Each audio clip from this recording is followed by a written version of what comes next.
तो आज हम एक नए चैप्टर के साथ आए हैं और चैप्टर का नाम है पाचन एवं अवशोषण। सबसे पहले समझेंगे कि पाचन क्या होता है। पाचन जो है फिजियोकेमिकल प्रोसेस है और फिजियो का मतलब होता है यानी मुंह के द्वारा भोजन को अच्छी तरह से चबाना, कुचलना, ये फिजियो प्रोसेस होता है। और केमिकल प्रोसेस का मतलब होता है जो हमारे लार होते हैं, लार के अंदर से इंजाइम निकलता है जिसको हम बोलते हैं सेलेब्री एमाइलेज या टाइलिन इंजाइम, जो स्टार्च का पाचन करता है, या जो लाइसोजाइम इंजाइम होता है जो बैक्टीरिया को मारता है। ये एंजाइम अगर भोजन के अंदर मिल जाते हैं और हम भोजन को चबाते हैं तो इनको कलेक्टिवली हम बोलते हैं फिजियोकेमिकल प्रोसेस। यानी पाचन का मतलब है जटिल पदार्थों को तोड़कर सरल पदार्थों में परिवर्तन करना पाचन कहलाता है। पाचन तंत्र की हम बात करते हैं डाइजेस्टिव सिस्टम की, तो जो पाचन तंत्र है वह आहार नाल तथा सहायक ग्रंथियों से मिलकर बना होता है। आहार नाल के अंदर क्या क्या आता है? आहार नाल के अंदर आता है मुख होता है, मुख गुहा होता है, ग्रसनी होता है, ग्रसिका होता है, अमाशय होता है, छोटी आंत तथा बड़ी आंत होता है। सहायक ग्रंथियों के अंतर्गत आता है लार ग्रंथि या यकृत और अग्न्याशय आता है।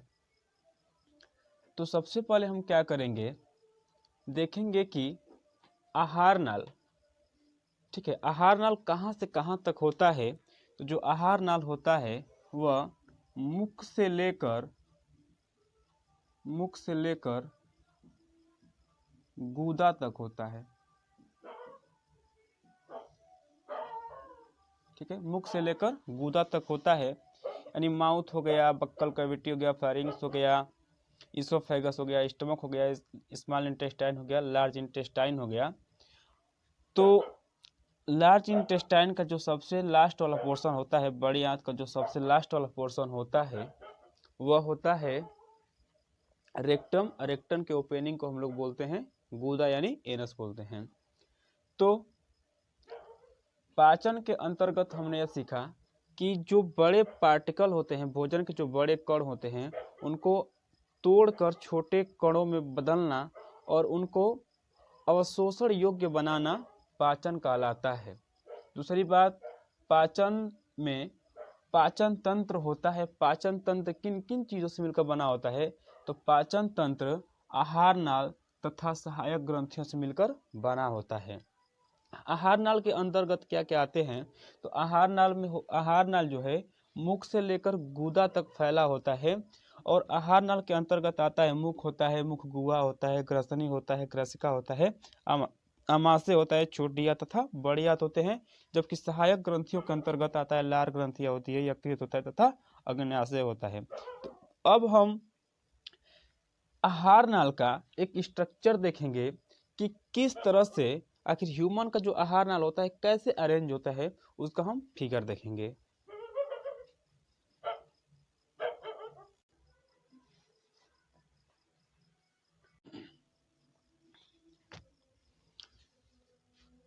तो आहार नाल का पूरा डिटेल स्ट्रक्चर हम बनाए हैं और हर एक पार्ट को हम समझेंगे।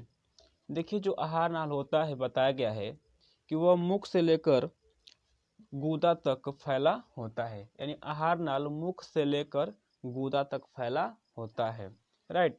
आहार नाल में सबसे पहले स्टार्ट करते हैं मुख से। मुख से आगे बढ़ेंगे तो हमको मिलेगा बक्कल कैविटी, जिसको मुख गुहा बोलते हैं।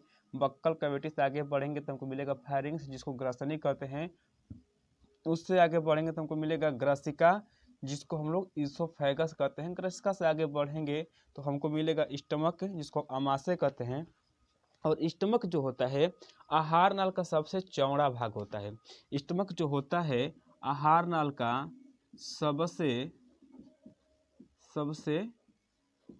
चौड़ा भाग होता है, सबसे चौड़ा भाग होता है। राइट। जो स्टमक होता है आहार नाल का सबसे चौड़ा भाग होता है। इसके बाद से हम देखेंगे स्टमक से आगे आएंगे तो छोटी आंत का जो प्रथम भाग होता है उसको हम लोग डियोडेनम बोलते हैं, यानी ग्रहणी बोलते हैं। ग्रहणी से आगे बढ़ेंगे तो जेजुनम और इलियम होता है, और इलियम जो होता है यहाँ होता है, इलियम आकर इसमें, यानी इलियम जब छोटी आंत का जो लास्ट पार्ट होता है इलियम होता है, वह आकर बड़ी आंत के जो प्रथम भाग होता है सीकम, जिसको हम अंधनाल बोलते हैं, उसमें खुलता है।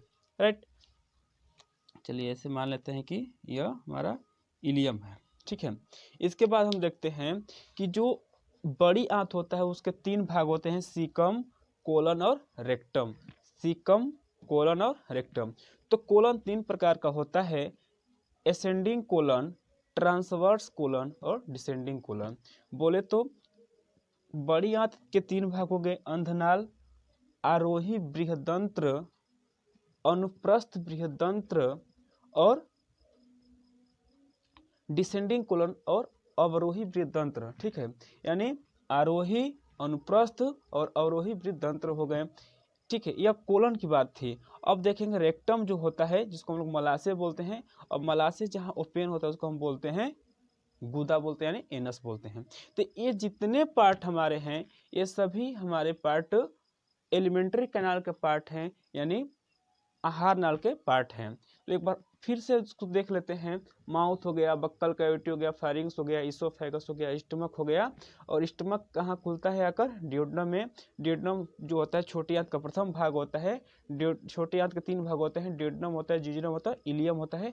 ये वाला इलियम वाला पोर्शन है, इलियम पोर्शन खुलता है बड़ी आंत के प्रथम भाग यानी सीकम में खुलता है। सीकम हो गया, कोलन हो गया, लास्ट वाला रेक्टम। तो कोलन 3 तरह का होता है, असेंडिंग कोलन हो गया, ट्रांसवर्स कोलन हो गया और डिसेंडिंग कोलन हो गया। रेक्टम, रेक्टम के ओपनिंग को हम लोग एनस बोलते हैं। तो यह पूरा डिटेल स्ट्रक्चर था हमारा आहार नाल का। राइट, और कुछ लोगों को कन्फ्यूजन होता है कि आहार नाल का मतलब है कि इसी को आहार नाल कहते हैं क्या, जो हमारा फूड पाइप इसी को आहार नाल कहते हैं। नहीं भैया, यह आहार नाल नहीं होता है, यह ग्रास नली होता है, यह फूड पाइप होता है जिसके द्वारा भोजन स्टमक के अंदर आकर स्टोर होता है। ठीक है, तो जब भोजन इसोफेगस से होकर स्टमक में आता है तो इसके अंदर एक मूवमेंट होता है जिसको हम लोग बोलते हैं पेरिस्टालसिस मूवमेंट बोलते हैं। और पेरिस्टालसिस मूवमेंट जब होता है, यानी पेरिस्टालसिस मूवमेंट का मतलब है जब भोजन इस नली से आता है तो भोजन आगे बढ़ेगा तो नली थोड़ा सा फैल जाती है, और भोजन आगे बढ़ जाता है नली फिर अपने पुनः अवस्था में आ जाती है। भोजन आया, नली फैल गई, भोजन आगे बढ़ गया, नली पुनः अवस्था में हो गई। इस तरह के मूवमेंट को हम बोलते हैं पेरिस्टालसिस मूवमेंट।